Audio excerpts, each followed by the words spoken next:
एठी समय प्रति मुहूर्त रे समस्तक सह अंधपुटुड़ी खेलुछि।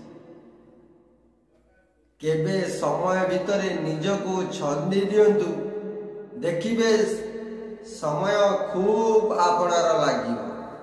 नमस्कार, मोटुकु भाई आजिर अनुचित आरंभ करिया पूर्व दयाकरी आम भिडियोटी जदि भल लगिला लाइक सब्सक्राइब शेयर करने को जेते बेले जड़े बुझी जाई थाए जे ए दुनिया रे समस्ते निज निजर स्वार्थ हासिल करिया पाई व्यस्त,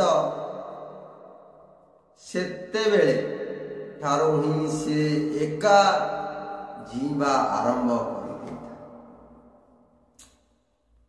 जदि निज निज भितरे किछि मन मालिन सृष्टि हेउछि, तेबे ताकू तृतीय व्यक्ति को जानिबा को दियंतु नाही। काहेकि ना दुई सिंहक परस्पर लड़ाई मध्यरे केवल वन्य शून्य होई जीव।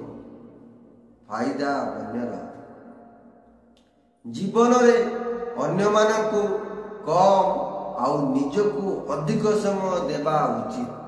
काहेकि ना किए जाने केते बेले ए जीवन ही नथिबो निजको समय देवा। जय जगन्नाथ। आपणकर दिनटी